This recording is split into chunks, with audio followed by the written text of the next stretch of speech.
If you're looking for a classic good versus evil fantasy where everything is black and white, the First Law trilogy is not for you. However, if you're looking for a fantasy made up of a cast of morally gray characters trying to do their best, for the most part anyway, and who are extremely believable, so much so that the series almost acts as a study on human nature and its various complexities, then the First Law trilogy is what you're looking for. This is one of my favorite series, though I do admit it's not going to fit the taste of every reader. But today, I'll be telling you why you should read the First Law trilogy. And it should go without saying, but I'll say it anyway, this is a spoiler-free video, so you don't need to worry about that. Real quick, this video is sponsored by Into the AM.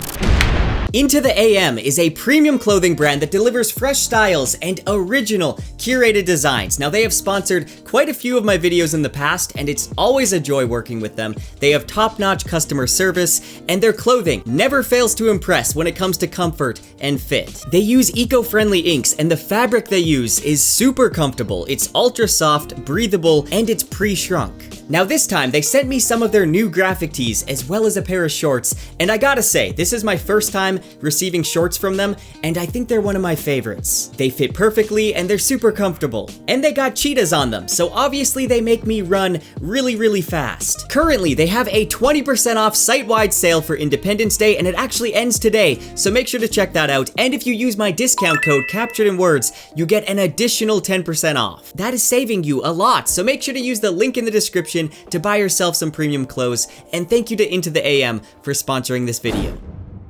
When I first picked up The Blade itself, I really didn't know what to expect. I hadn't read much grimdark fantasy at all. I thought it would likely be very bleak with no humor and characters I couldn't relate to and wouldn't enjoy. But I was surprised when I decided to just start reading this book one time when I was in the library, and I was immediately hooked. I ended up speeding through book one. Later, I picked up the audiobooks, which I cannot recommend enough. Stephen Pacey does an incredible job at bringing these characters to life, especially Glokta. If you enjoy audiobooks, I would say it is the definitive way to experience this story. I would 100% recommend it. Also, Stephen Pacey is such a great guy. I had the chance to interview Joe Abercrombie and Stephen Pacey in a previous video, which was a lot of fun. The second and the third book did not disappoint either. The Last Argument of Kings is one of my all-time favorites. Now, just to clarify the reading order, if you're just getting into Joe Abercrombie, the First Law trilogy is where you should start. After this, there is a handful of standalone novels that take place in the same world with some familiar characters, and then after that, there is the Age of Madness trilogy, which should be read after you finish the others. But today, we are just talking about the first trilogy. One of the things I think is brilliant about this trilogy is that you never know what's gonna happen next. You think you might know a character, or you think a character is changing, but then Abercrombie completely flips this and surprises you. This is something I really like about the First Law. So what is this series about? Well, there's war, political intrigue, conspiracy, incredibly vivid characters with great inner monologue, a surprising amount of humor, and some of the best action scenes I've ever read. It's actually really difficult to explain the story because in the first book, it's almost entirely character driven. There really isn't much plot. You don't really know where it's going. Thankfully, the characters are interesting enough that they carry that book. And then the next two books, while still very character driven, have a firm plot to support them. So anyway, let's just talk about the characters first off, because they're one of the main highlights of the First Law trilogy. There's really no other author I can think of in modern fantasy that has written characters with such distinctive voices. Right away, you know whose perspective you're reading from, even if their name isn't on the page. Now, without a doubt, the First Law characters are some of the most interesting people I've read about in fantasy. Despite often having some classic fantasy tropes, there's always a twist on the trope that makes it unique. The characters' motivations and behavior emerge naturally due to their personal history and everything we know about them. Now, this means the characters are very believable, and believability is an important tool to make a reader feel immersed. I feel like the First Law series is almost a testament or a study of the complexities of being human. There's no black and white, there's no heroes or villains, there's just people trying to be better, but often failing. Something I find refreshing is that Joe Abercrombie doesn't tell you what's wrong or what's right. The reader gets to decide. And some of these characters that we're following, They do some terrible things, but because we're inside of their head, we understand their motivations and we understand why they're doing what they're doing. But if this was a classic fantasy story, characters like Logan or Glokta would probably actually be the villains. But because we're in their head, you can't help but root for them because you understand why they do what they do, even if sometimes they mess up and they make some pretty bad decisions. Now let's briefly go over some of these main characters. First, we have Logan Ninefingers, the Bloody Nine. He's a barbarian with a fearsome reputation and a violent past he's trying to escape.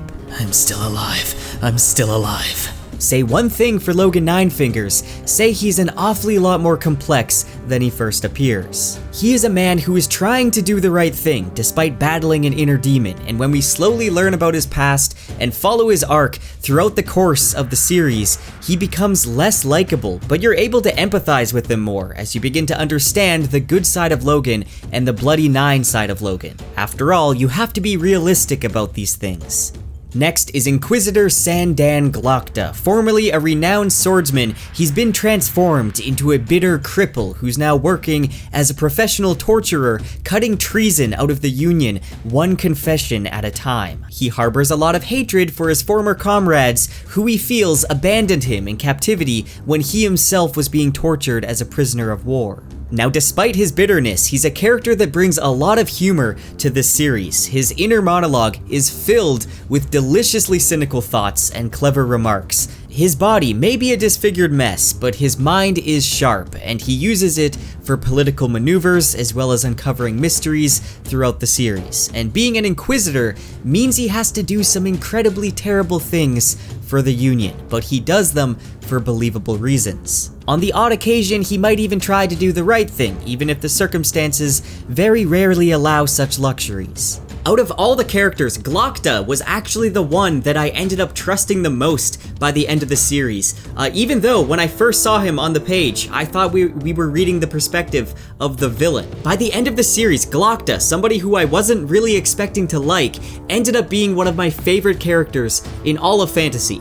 Then we have Giselle Dan Luther, a nobleman and talented fencer. He's a pompous, pretentious, entitled elitist, making him a hard character to like. So much so that many fans of the series still don't like Giselle even by the last Argument of Kings. Now, it is one thing to hate a character, but to love to read about them, and Giselle was a character I enjoyed every single time he was on the page. Despite hating how he treats people and some of the decisions he makes, and how I want to punch him in his pompous face every once in a while, he's a character that really grows on you, and he has a very bumpy character arc throughout this series. We're not meant to like him at the beginning of the series, and not even necessarily by the end, but he is a character that I grew to love and feel bad for a lot throughout his character arc. Even so, when I get the chance, I would actually like to do a full character analysis video of Giselle. Finally, I'll mention Bayaz, the first of the Magi. He is an ancient being who fills in that wise mentor trope, yet he's not exactly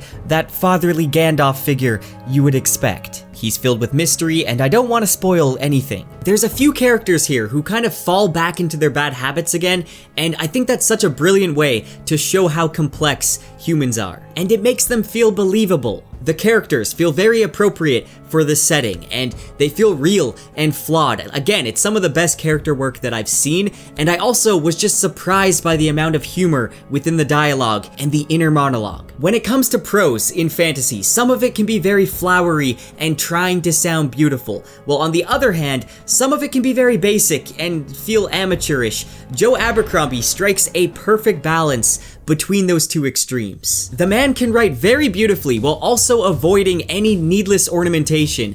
He also switches up his grammar and his writing style depending on which character's perspective we're reading from, and that is one reason why character voice is so strong in the First Law trilogy. The dialogue feels very natural, and there's a lot of witty humor in there that I really enjoyed, but overall, I would say the writing style feels very cinematic. The fight scenes are some of the best I have read. They feel brutal and satisfying. Now, as far as world building and magic in this series, this is pretty much the opposite of the Stormlight Archive, which has a huge alien world with lots of different creatures and diverse cultures, but the First Law world building is more minimalistic, which usually I don't really prefer in fantasy, but here it just works so well, because again, the focus is on the characters. For those who like intricate hard magic systems, like something you'd find in a Brandon Sanderson novel, you're not gonna find that here. This has a soft magic system. There's magi and other things going on in the world, but it has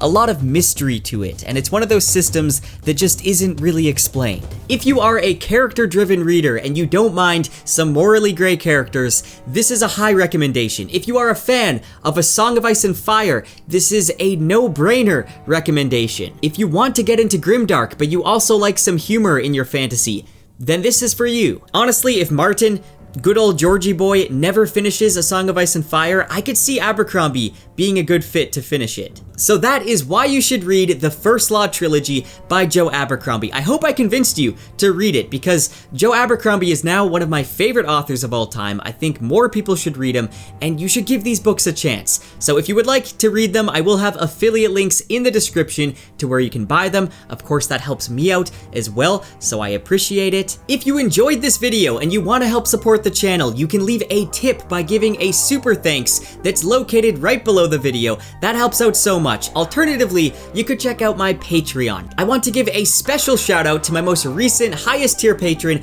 Josh from Red Fury Books. You are awesome. Thank you so much for helping out the channel. And guys, he's got pretty similar reading taste to me, so you should probably check out his channel as well. Anyway, thank you for watching, and I'll see you next time.